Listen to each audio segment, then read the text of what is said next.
तो आज हम इसमें नेविगेशन सिस्टम पे डिस्कस करेंगे नौवहन प्रौद्योगिकी। तो नेविगेशन जो सर्विस है जिसका आज की डेट में हम बहुत ज़्यादा इस्तेमाल करते हैं, इस टेक्नोलॉजी को हम चाहे वो लैंड हो, स्थल या फिर अंतरिक्ष में हो या फिर समुद्र में हो, इन तीनों जगह पर अगर हमें लोकेशन को आइडेंटिफाई करना है, दूरियों को निर्धारित करना है, रूट अवेलेबल जो है उनको समझना है, तो हमें नेविगेशन की ज़रूरत पड़ती है, नौवहन की। और पहले जो है इस तरह की चीज़ों को कंपास के माध्यम से डिसाइड किया जाता कि कौन सी डायरेक्शन किस तरफ पड़ेगी, और वो काफ़ी मुश्किल होता था क्योंकि उसमें बहुत एक्यूरेसी हमें नहीं मिलती थी। परंतु आज हम इन तमाम चीज़ों को सैटेलाइट के माध्यम से सक्षम बना रहे हैं। दुनिया में जो है 4 देश ऐसे हैं जिनके अपने रीजनल नेविगेशनल सिस्टम है, बाकी और देशों ने भी बना दिए हैं। अब भारत का जो ये नेविगेशन सिस्टम है, इसको हम एक पर्टिकुलर नाम से जानते हैं, गगन, या फिर जो है IRNSS। ये क्या है इनको भी हम समझेंगे। पूरी दुनिया में नेविगेशन प्रणाली कब से शुरू हुई है और लगभग कितने सैटेलाइट्स हमें चाहिए है जब हमें किसी पर्टिकुलर जगह का नेविगेशन पूरा करना हो।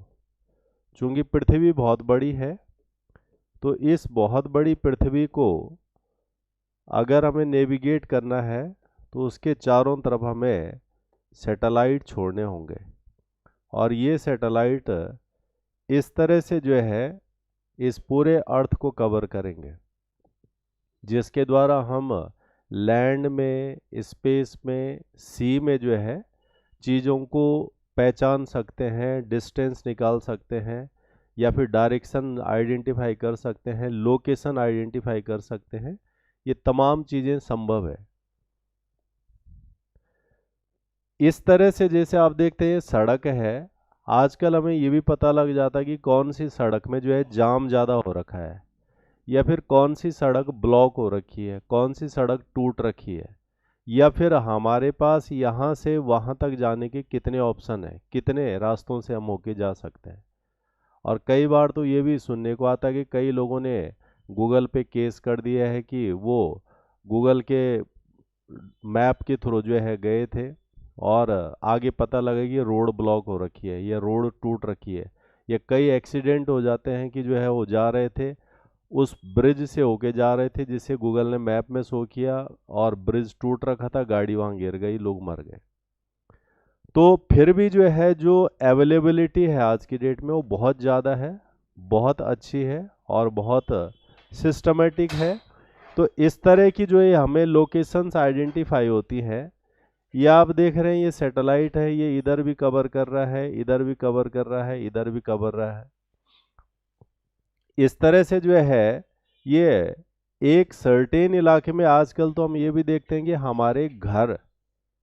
हमारे घरों की ओरिजिनल इमेजेज जो है मैपिंग में मिलती है, सड़क की इमेज मिलती है मैपिंग में, किसी मंदिर की मिलती है, किसी बड़े कॉलेज की, मतलब छोटी सी जगह से लेकर बड़ी से बड़ी जगह लगभग सब कुछ नेविगेशन के अंदर है। तो ये जो स्कैनिंग हो रही है ये लगातार हो रही है, बढ़ रही है। और इस तरह से आप देख रहे हैं कि ये अर्थ हो गया, ये हमारे सैटेलाइट्स छोड़ रखे हैं, और इन सैटेलाइटों के द्वारा हम फिर ये सारी चीज़ें जो है इसके अंदर देख पा रहे हैं कि ये कैसे हो रहा है। तो इसकी एक रेंज होती है कि कितने एरिया को कवर करेगा। इन सैटेलाइट्स का एक एरिया है, और साथ में फिर एक दूसरे से ये कनेक्टेड होते हैं, और तब यह है मल्टीपल इंफॉर्मेशन एक दूसरे के साथ जुड़ करके क्लियर बनती है। क्योंकि जैसे हम अर्थ को देखते हैं कि हमने पूरे अर्थ को समझने के लिए इसमें कुछ इमेजिनरी लाइन दी है। ये इसमें जो है लॉन्गिट्यूडनल लाइंस है, इसके साथ में ये इसके अंदर जो है लैटिट्यूड्स हैं। तो तीन चीज़ों की रिक्वायरमेंट इसके लिए होती है। एक तो हो गया लॉन्गिट्यूड देशांतर रेखा, एक हो गया लैटिट्यूड अक्षांश रेखा, एक हो गया एल्टीट्यूड यानी ऊंचाई, समुद्र तल से ऊंचाई। इन तीन पॉइंटों के बेसिस पे किसी जगह को नेविगेट किया जाता है और तब पता लगता है उसका कि वो क्या है, कहाँ पर है, किस तरह से है। हम जो भारत का जो सिस्टम है उसको देखते हैं। तो भारत का जो ये नेविगेशन सिस्टम है इसको हम गगन नाम से जानते हैं। गगन का पूरा नाम है GPS aided geo augmented navigation, ये इसका फुल फॉर्म है। इसी को शॉर्ट में हम बोलते हैं गगन। और ये सर्विस भारत में 25 मई 2015 से अवेलेबल है। हालांकि हमने इस पे काम करना काफ़ी पहले शुरू कर दिया था, 2000 के बाद से ही इस पर जो है लगातार काम हो रहा है। बट जो जीपीएस गगन के थ्रू मिल रहा है भारत के लोगों को वो 2015 से स्टार्ट हो गया है। यानी एट प्रेजेंट में हम अमेरिका के जीपीएस का इस्तेमाल नहीं कर रहे हैं, बल्कि भारत के खुद का जो हमारा इंडिजीनियसली डेवलप्ड सिस्टम है वो। तो ये डेवलप्ड किया किसने, जो हमारे पास क्वेश्चन के रूप में आएंगे, गगन सिस्टम को किस किस ने विकसित किया। तो एक तो इसमें इसरो ने इसको विकसित किया है और दूसरा इसमें एयरपोर्ट अथॉरिटी ऑफ इंडिया जो भारतीय विमान प्राधिकरण है उन्होंने, तो दो ने मिलकर के ये बना है, ISRO and airport authority of India. और इस तरह से satellite based navigation system Bharat ने तैयार कर लिया। तो सैटेलाइट बेस्ड आगुमेंटेशन सिस्टम डेवलप्ड करने वाला भारत दुनिया का चौथा देश बन गया। हमारे से पहले ये चीज़ें अमेरिका ने, यूरोप ने और जापान ने जो है विकसित कर ली थी। चौथा देश भारत है जो सैटेलाइट बेस्ड इस तरह के सिस्टम को जो है बना करके उसे इस्तेमाल कर रहा है। इसमें जो है ये एक अप्रोच होती है, हमारे सैटेलाइट्स होते हैं, ये जीपीएस, ये दूसरा हो गया, ये तीसरा हो गया, ये चौथा हो गया। हमने टोटल मिला के जो सैटेलाइट्स अभी हमारे वर्किंग है गगन के अंदर वो 7 हैं। हालांकि हमने जो है ज़्यादा छोड़े थे पर कुछ उसमें इनएक्टिव है।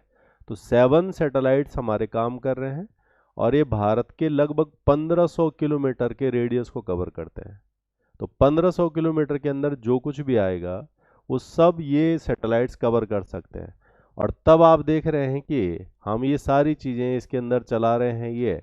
ये मल्टीपल फंक्शंस है, मल्टीपल कनेक्शंस है, मल्टीपल टावर्स हैं और तब जाके ये सारी चीज़ें। तो फिर हम हवाई जहाज़ में बैठकर भी ये काम कर सकते हैं, ग्राउंड पर भी कर सकते हैं, समुद्र में जो शिप चल रही है वो भी कर सकते हैं। तो सभी के पास जो है ये इन्फॉर्मेशन जुड़ती है। जैसे हम देखते हैं कि अमेरिका जो ज़्यादातर फाइटर प्लेन उड़ाता है वो पायलट लेस होता है, यानी उसमें पायलट नहीं होता है, या उसे बॉम्ब गिराना होता है तो पायलट लेस प्लेन, इसलिए उसकी कैजुअलिटी का स्केल बहुत कम होता है। कारण क्या है, उसका जो जीपीएस सिस्टम है वो पूरी दुनिया के अंदर है, पूरे अर्थ पे उसका जीपीएस अवेलेबल है। इसलिए जो है वो सारी चीज़ें रिमोट कर सकता है, कहीं से भी कंट्रोल कर सकता है अपने यहाँ से, और किसी भी दुनिया के देश में जो है अपने जहाज़ को भेज सकता है, फाइटर प्लेन को भेज सकता है, बॉम्ब गिरा सकता है। जबकि इसमें डिस्टेंस का, टाइमिंग का, लैटिट्यूड्स का, लॉन्गिट्यूड्स का, एल्टीट्यूड का बहुत ज़्यादा कैलकुलेशंस होती हैं। और जो ये बॉम्ब गिरते हैं ये सेंटीमीटर रेडियस का एक कैलकुलेशन होता है, इसमें इधर से उधर नहीं जाता है, जिस घर के ऊपर गिराना वहीं होता है। जैसे टेररिस्टों को मारा जाता है पिन पॉइंटेड पे, तो इसके लिए बहुत एक्यूरेसी होनी चाहिए और वो इसके माध्यम से संभव है। तो ये भारत का गगन है GPS aided geo augmented navigation. अब इसके लिए हमने जो सिस्टम डेवलप्ड किया है इसको हम कहते हैं Indian regional navigation satellite system. भारतीय क्षेत्रीय नौवहन उपग्रह प्रणाली है। इसी को हम जो है IRNSS बोलते हैं।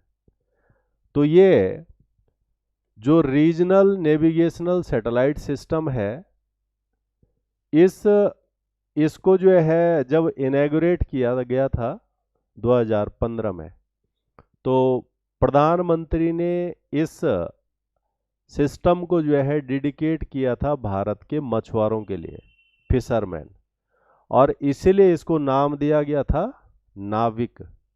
ये हमारे पास क्वेश्चन आ रखा है कि नाविक क्या है। तो नाविक क्या है? Regional autonomous satellite navigation system है भारत का, और इसी को हम जो है नाविक के नाम से जानते हैं। इस सिस्टम के लिए भारत ने 7 सैटेलाइट छोड़ रखे हैं, और ये जो 7 सैटेलाइट्स हैं इनको हमने ऑर्बिट्स हमने पीछे पढ़े थे। लोअर ऑर्बिट्स पढ़ा था, साइंक्रोनस ऑर्बिट पढ़ा था, स्टेशनरी ऑर्बिट पढ़ा था, सन साइंक्रोनस ऑर्बिट पढ़ा था। ये सारी मैंने कक्षाएं पीछे एक्सप्लेन की थी। तो हमने इन 7 सैटेलाइटों में से 3 सैटेलाइट जियो स्टेशनरी ऑर्बिट में स्थापित किया है। भूतुल्यांकी कक्षा जो सबसे ऊपर होती है हमारी 36,000 किलोमीटर की हाइट पे, और 4 सैटेलाइटों को हमने पोलर ऑर्बिट यानी ध्रुवीय कक्षा। इसका मतलब जो है 4 सैटेलाइट ऐसे में चलते हैं और 3 सैटेलाइट ऐसे में चलते हैं, और टोटल ये 7 सैटेलाइट हो गए, और ये भारत को कवर करते हैं। और फिर भारत का जो है उत्तर से लेके दक्षिण तक का जो टोटल एरिया है उससे और बड़ा एरिया कवर होता है उसमें। तो लगभग 1500 किलोमीटर का जो है दायरा इसमें आ जाता है। तो इस तरह से जो है ये हर चीज़ इसके अंदर कवर हो जाती है। हम अलग अलग जगह से जो है अलग अलग इन्फॉर्मेशन, अलग अलग चीज़ें जो है इसके अंदर लेते हैं, और ये लगभग आप देख रहे हैं कि जो एक पूरा डेवलपमेंट है, हर चीज़ इसके अंदर कवर हो रही है। ये सारी चीज़ें एक दूसरे से कनेक्टेड रहती हैं। ये सैटेलाइट्स हमारे हैं, या फिर अगर हम पूरे पृथ्वी के चारों तरफ छोड़, कहते हैं कि अगर हमें पूरे अर्थ के चारों तरफ नेविगेशन सर्विस देनी है तो लगभग 24 सैटेलाइट्स हमें छोड़ने होते हैं। 24, हालांकि इसके लिए दायरा ज़्यादा भी हो सकता है। जैसे चाइना जो है 35 सैटेलाइट्स का प्लान कर रहा है, जो बेडू करके उसका जो है नेविगेशन सिस्टम है, तो 35 सैटेलाइट्स वो छोड़ेगा उसके अंदर। तो उसको ज़्यादा और एक्यूरेसी आएगी और ज़्यादा क्लैरिटी मिलेगी, क्योंकि क्षेत्रफल इसका इतना बड़ा है। तो ये जो नाविक है भारत का, इसकी क्या क्या विशेषताएं हैं, क्या क्या चीज़ें इसके अंदर हम देखते हैं। पहला, ये लगभग 1500 किलोमीटर लैंड एरिया कवर करता है। तो भारत का जो टोटल एरिया है वो तो सारा इसमें आता है, इसके अलावा जो ऊपर नीचे का हिस्सा है वो भी कवर होता है। तो इसका मतलब भारत के पड़ोसी देश चाहे तो भारत से ये नेविगेशन सेवाएं ले सकते हैं। जैसे जिनके पास अभी तक नहीं है वो दूसरे देशों से लेते हैं, अमेरिका से लेता है, कोई किसी से ले रहा है, कोई यूरोप वाले से ले रहा है, कोई चाइना वाले से ले रहा होगा। तो ये 1500 किलोमीटर का एरिया इसमें कवर हो जाएगा, और इसके अंदर इतनी क्षमता है कि ये दोनों तरह की सर्विसेज अवेलेबल करा सकता है, सिविलियन यानी आम लोगों के लिए भी, और जो मिलिट्री से जो सेना को चाहिए होती है विशेष रूप से, वो भी इसके अंदर पॉसिबल है। इसके लिए हमने टोटल मिला के 9 सैटेलाइट लॉन्च किए थे, जिसमें से वर्किंग सैटेलाइट 7 है इसमें। तो इनको हम जो है जैसे 2013 में हमने इसमें IRNSS 1A छोड़ा था, तो 13 में हमने एक ही सैटेलाइट छोड़ा, 14 में हमने 2 छोड़े थे, 1B और 1C। फिर जो है 15 में हमने 1D छोड़ा, 16 में हमने 1E 1F 1G, और 17 में हमने 1H और 1I। ये टोटल में के 9 सैटेलाइट्स हैं। इसमें से शायद कुछ में कुछ टेक्निकल इश्यूज हैं, कुछ है, तो 7 इसमें एक्टिवली वर्किंग है। तो ये सैटेलाइट जो है छोड़े गए हैं भारत में नेविगेशन सर्विसेज को देने के लिए, और तब जो है ये चीज़ें आ रही है। तो इसका एप्लीकेशन हम कहाँ कहाँ इस्तेमाल कर रहे हैं? जो IRNSS है, इसका इस्तेमाल किस किस चीज़ पे हो रहा है? तो इसका उपयोग हम कर रहे हैं मैप प्रिपरेशन। जो मैप प्रिपरेशन, तो चाहे जिस भी तरह की मैपिंग हो, उन सब के लिए जो है इन सैटेलाइटों का उपयोग कर सकते हैं हम। दूसरा है providing navigation information through visual and audio. Visual and audio दोनों के माध्यम से हम नेविगेशन सर्विस, जैसे आजकल हम बोल डालते हैं उसमें, तो वो बोलता भी है, दिखाता भी है। तो दोनों तरह से ये टेरेस्ट्रियल क्षेत्र के अंदर हो गया, मैरीन जल में हो गया, ट्रांसपोर्ट परिवहन में हो गया, पायलट्स जो जहाज को चला रहे हैं उन इन सभी को इसके थ्रू जो है ये सर्विसेज उपलब्ध है। तो ये इसका एप्लीकेशन एरिया हो गया, ये इसके सैटेलाइट्स हो गए हैं। हमारे पास क्वेश्चन कभी डायरेक्ट ये भी आ जाएगा कि IRNSS 1A 1B 1C किससे संबंधित उपग्रह हैं ये, या फिर हमने कौन कौन सा उपग्रह कौन कौन से साल में लॉन्च किया था, या फिर जो है इसके अंदर जो है हम क्या क्या सेवाएं ले पा रहे हैं, या फिर इसका उपयोग हम कहाँ कहाँ पर कर सकते हैं। ये सभी क्वेश्चन जो है इस से आ सकते हैं। इसके अलावा जो है जैसे हमने कहा कि भारत अब ये कोशिश लगातार कर रहा है कि निजी क्षेत्र भी इसमें आए और अपना जो है सहयोग बढ़ाए, क्योंकि निजी क्षेत्र का जो दायरा है, सीमाएं हैं, उसके पास जो रिसोर्सेज है वो काफ़ी ज़्यादा है। तो वो भी अगर जो है जुड़ेगा स्पेस एक्सप्लोरेशन में, तो फ़ायदा ज़्यादा हो जाएगा, प्रोग्रेस ज़्यादा आ जाएगी, लाभ ज़्यादा हो जाएगा। तो इसी कड़ी में भारत ने इंडियाज फर्स्ट प्राइवेट रॉकेट, ये पहला प्राइवेट रॉकेट भारत के अंदर जो है वो बन रहा है या लॉन्च हुआ है। और इसी तरह की सेवाएं जो है हम अमेरिका में देख रहे हैं कि वहाँ पर कई सारी प्राइवेट कंपनियां आ चुकी हैं, और लगभग वो जो काम अभी पूरा देश नहीं कर पा रहा है, जैसे हम बात पीछे कर रहे थे कि दुनिया के चंद देश हैं जो सिर्फ सैटेलाइटों को बना करके लॉन्च करने की क्षमता रखते हैं, अमेरिका में प्राइवेट कंपनियां आ गई हैं जो ये काम कर रही हैं।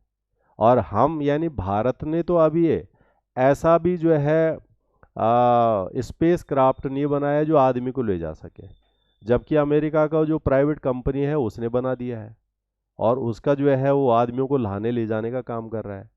वो जो सुनीता विलियम्स जो है ISS में फंसी है, उसको लाने की बात एक बार उस कंपनी से भी हुई, जो एलन मस्क की स्टार लिंक कंपनी है, उससे भी हुई कि क्या उसका जो है स्पेस क्राफ्ट उसको वहाँ से नीचे ला सकता है।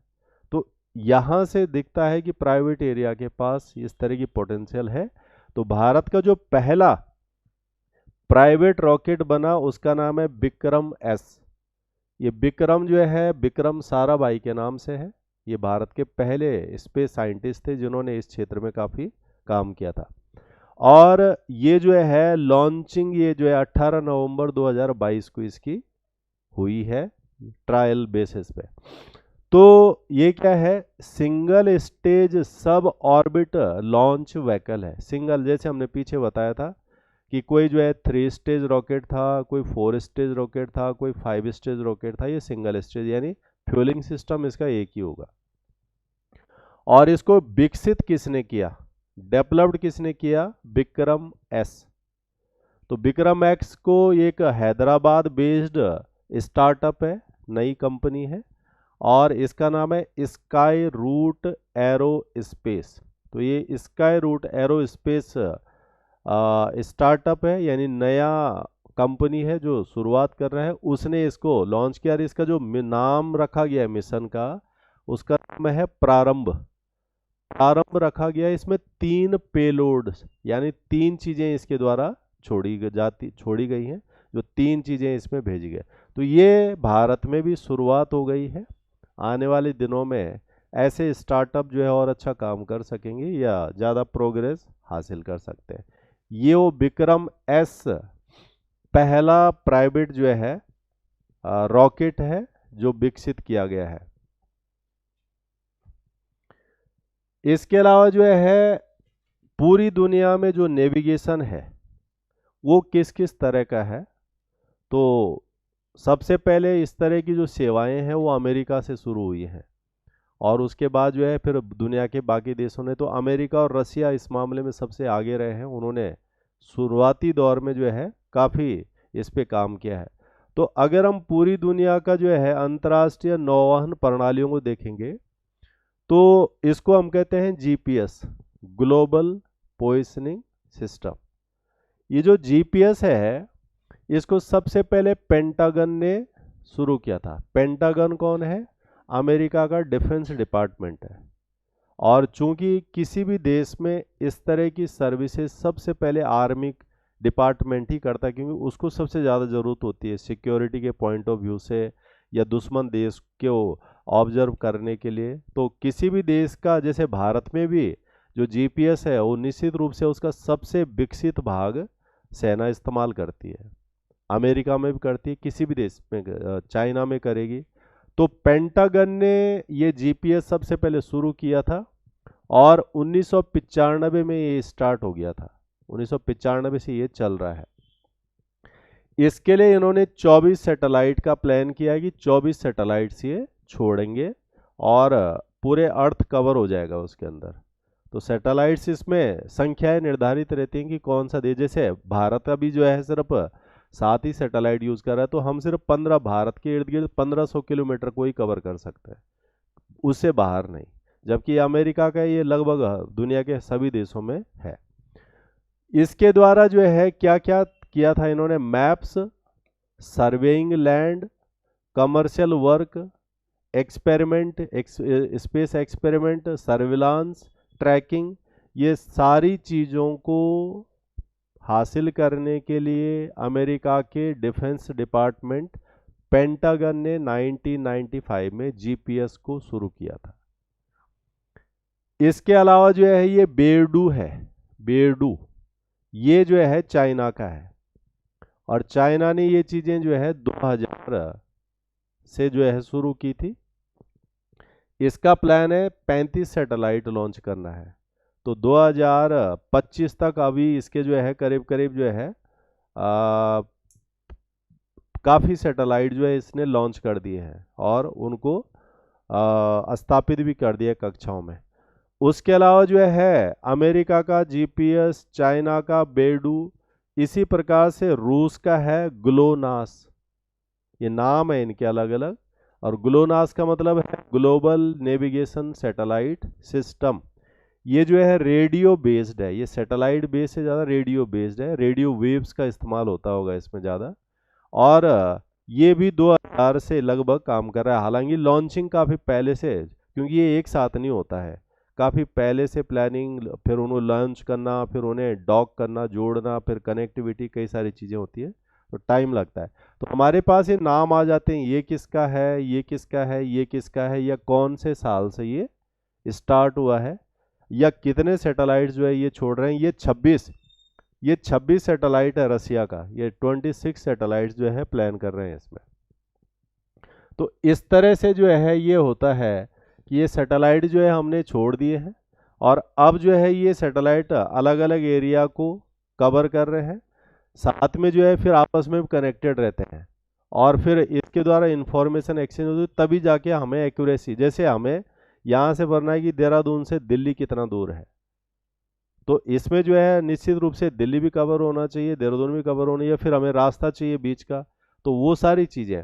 या फिर जैसे आप जो है इनकी रेंज होती है, ऐसा नहीं कि एक ही सेटल है, वैसे कहते हैं कि पृथ्वी के किसी एक पॉइंट पर कम्युनिकेशन करने के लिए कम से कम 3 सैटेलाइटों की रिक्वायरमेंट होती है। वो 3 कनेक्ट कर सकते हैं उस पॉइंट को कम से कम। तो इस तरह से जो है सैटेलाइट जितने ज़्यादा छोड़ेंगे वो उतना बड़ा एरिया कवर करेगा, या उतने ज़्यादा, जैसे आपने देखा होगा जैसे हम जो है डिस्कवरी चैनलों पे देखते हैं कि यहाँ तो नहीं देखते हम कि भारत के जंगल में वो डिस्कवरी चल रही है। वो ज़्यादातर आप क्या देखते हैं कि आप अमेरिका के जंगलों में या फिर यूरोप के जंगलों में, उस तो इसका मतलब वहाँ पे सर्विसेज है, वहाँ के जंगलों में वो जीपीएस सर्विस अवेलेबल है, इसलिए वो रास्ता भी ढूंढ रहे हैं, निकल भी रहे हैं, ढूंढ भी रहे हैं, सब चीज़ें प्रिडिक्ट कर पा रहे हैं। और ये चीज़ें जितनी बढ़ेंगी उतना ज़्यादा एरिया कवर होगा, क्योंकि स्कैनिंग होती है इसमें पहले। पूरे एरिया को स्कैन करेगा, फिर उसमें पॉइंट, इसमें हम अपडेट्स भी करते हैं खुद, लोग भी अपना अपना इंफॉर्मेशन उसमें ऐड ऑन कर सकते हैं, और तब जाके वो सारी चीज़ें उसके अंदर बनती हैं। तो इस तरह से जो है ये नेविगेशन इसके अंदर होता है। इसके साथ में एक चीज है जुड़ी हुई है, जियोग्राफिकल इंफॉर्मेशन सिस्टम। ये भौगोलिक सूचना तंत्र है। भौगोलिक सूचनाएं जो है सारी की सारी जो है इसके अंदर रहेंगे। इसको हम GIS के नाम से बोलते हैं। तो क्या है ये, इसे हम कहते हैं computer based tool for mapping. Computer आधारित उपकरण है ये मैपिंग के लिए। And they are produce from remote sensing satellite. और इनका जो कलेक्शन होता है, डेटा जो इसके अंदर जुड़ता है, वो रिमोट सेंसिंग सैटेलाइट यानी IRS, इंडियन रिमोट सेंसिंग जो उपग्रह हमारे होते हैं, सुदूर संवेदी उपग्रह, उनके द्वारा। They can easily display geographical views of any area. तो किसी भी क्षेत्र का जो भौगोलिक जो चीज़ें हैं वो आसानी से जो है इसमें रहेगा। तो इसमें एक तरह का कलेक्शंस होता है अलग अलग चीज़ों का। जैसे किसी में जो है पर्वतों की जानकारी है, किसी में जो है नदियों की जानकारी है, किसी में जो है तालाबों की जानकारी है, किसी में झीलों की जानकारी है, किसी में जो है किसी और, मतलब इस तरह के। तो ये एक लेयरिंग पैटर्न तरह का जो है डेवलप्ड किया जाता है सर। जैसे ये GIS है। और इसी तरह का जो है हम जो GPS बोल रहे हैं, ये गैलीलियो भी है। ये गैलीलियो यूरोपियन यूनियन का है। यूरोप के 28 देश हैं जिन्होंने मिल कर के अपने लिए कॉमन चीज़ें विकसित की हैं। क्योंकि छोटे छोटे देश हैं, बहुत छोटे से एरिया में है, तो इंडिविजुअल इन्हें कुछ भी करने में दिक्कत आती है। क्योंकि ये इतने बड़े देश नहीं कि अपनी सेना बना सके, या इतना रिसोर्स नहीं है कि जो है ये अपना खुद का सब कुछ विकसित कर सके। तो इसलिए इन्होंने मिल कर के कॉमनली काम करते हैं। जैसे अभी इन्होंने सिक्योर, आजकल हम जो नाटो सुन रहे हैं, तो इन सारे देशों का वो एक कॉमन मिलिट्री ऑर्गेनाइजेशन है। क्योंकि यूरोप में बहुत सारे देश ऐसे हैं जिनकी अपनी खुद की सेनाएं नहीं होती हैं, और न सेना लायक उनके पास जो है आदमी होते हैं। तो फिर उन्होंने कॉमन एक ऑर्गेनाइजेशन बना रखा है नाटो, और फिर वो सब की तरफ से जो है वो नाटो लड़ता है अगर किसी देश ने यूरोप के किसी देश पर अटैक कर दिया, कुछ हो गया। तो यूक्रेन का जो झगड़ा है वो भी यही है, वो नाटो में जाना चाह रहा था। रसिया कह रहा है कि नाटो में मत जाओ, और रसिया का ये भी मानना था कि नाटो में जाने का मतलब है कि ये मेरे बॉर्डर तक आना चाहते हैं और फिर हमारे लिए समस्या पैदा करना चाहते हैं। क्योंकि 1991 में रसिया को तोड़ा गया था, और उसको तोड़ने में अमेरिका और कई सारे देशों की भूमिका निश्चित रूप से है। तो अगर ये फिर उसके बॉर्डर एरिया तक पहुंचते हैं, तो अभी भी दुनिया में सबसे बड़ा एरिया किसका है? रूस का। तो फिर टूट सकता है। तो रसिया पॉपुलेशन के हिसाब से बहुत छोटा, यानी जो है यूपी से भी आधा है। वहाँ की टोटली पॉपुलेशन 14 करोड़ के आसपास है, परंतु एरिया उसका हमसे भी कहीं गुना ज़्यादा बड़ा है। तो शायद कईयों की नज़र होगी किसी तरह से, ये जो यूक्रेन है ये भी किसका हिस्सा था पहले? सोवियत यूनियन का ही हिस्सा था। तो वहाँ से पूरे जो है बहुत देश अलग हुए हैं, तो वो खतरा उसको अभी महसूस होता है। तो ये सारा उसका कारण है। तो ये जो गैलीलियो है ये यूरोपियन यूनियन का है, 2016 में से ये काम कर रहा है, और इसमें 30 सैटेलाइट को लॉन्च करने का टारगेट है कि 30 सैटेलाइट के द्वारा ये सर्विस दी जाएगी। अब इसमें जो है GIS है, ये देखिए GIS में देख रहे हैं आप, जैसे ये स्ट्रीट डेटा, ये स्ट्रीट जो जैसे गलियां होती हैं, तो अलग अलग गलियों से जो है कितनी गलियां जा रही हैं, यहाँ से घंटाघर तक जाने के लिए कितनी गलियां हैं। तो एक तो ये स्ट्रीट डेटा का पार्ट हो गया। दूसरे में बिल्डिंग डेटा, कहाँ कहाँ पर कौन कौन सी बिल्डिंग है। तो GIS के अंदर कंप्यूटर बेस्ड इंफॉर्मेशन ऐसी रहती हैं। फिर ये तीसरा हो गया वेजिटेशन, कहाँ पर जंगल है, कितना है, कितने पेड़ पौधे हैं, ये हो गया। फिर ये इंटीग्रेटेड डेटा, इन सबको इकट्ठा जोड़ दिया। तो ऐसा इंफॉर्मेशन होता है इसमें सिस्टमेटिक, जिसको हम कहते हैं GIS। और ये इस तरह से फिर ये कनेक्टेड होता है, तो हर चीज़ के लिए फिर ये इंफॉर्मेशन इसमें आराम से मिल जाती है, जो भी चीज़ हम इसके थ्रू जो है करना चाहते हैं। और यही कारण है कि हमें सब कुछ जो है इसके द्वारा जो है हासिल होना शुरू हो जाता है। तो इसको सिस्टमेटिक किया लगातार किया जा रहा है। जितनी इंफॉर्मेशन, जितनी सूचनाएं हैं तमाम चीज़ों से जुड़ी हुई, उनको व्यवस्थित करना और फिर उसको इजीली अवेलेबल कराना जब कभी जो है उसकी रिक्वायरमेंट हो। तो उसी का एक हिस्सा है ये GIS। तो कंप्यूटर बेस्ड है ये, और ये आसानी से जो है चीज़ों को दिखा सकता है। इसके अलावा हम जो है स्पेस में जो है कई सारी चीज़ों को ऑब्जर्व करने के लिए स्पेस ऑब्जर्वेटरी भी छोड़ी गई हैं, और अभी भी जो है लगातार इस पे काम हो रहा है। तो ये जो स्पेस ऑब्जर्वेटरी है, इनको हम अंतरिक्ष वेधशाला कहते हैं। इनको हम कहाँ लगाते हैं? इनको हम अंतरिक्ष में छोड़ते हैं एक सैटेलाइट की तरह। तो ये क्या है? Installed in space as a satellite. हमने एक उपग्रह की तरह एक वेधशाला को अंतरिक्ष में छोड़ दिया, और फिर हम वहाँ से कई तरह चीज़ों का मूल्यांकन कर सकते हैं। जैसे हमें डीप स्पेस का अध्ययन करना है तो हम वहाँ से ज़्यादा अच्छा कर सकते हैं। स्पेस की हेवनली बॉडीज़ का अध्ययन करना है, एटमॉस्फेरिक लेयरों का अध्ययन करना है, ऐसी कई सारी चीज़ों का ऑब्जर्वेशन हम यहाँ से कर सकते हैं। इस लाइन में ये महत्वपूर्ण है, इस हबल स्पेस ऑब्जर्वेटरी, इसको हम टेलीस्कोप भी बोलते हैं। तो ये हमने 1900 यानी अमेरिका का है, ये 1990 में इसने छोड़ा था इसे।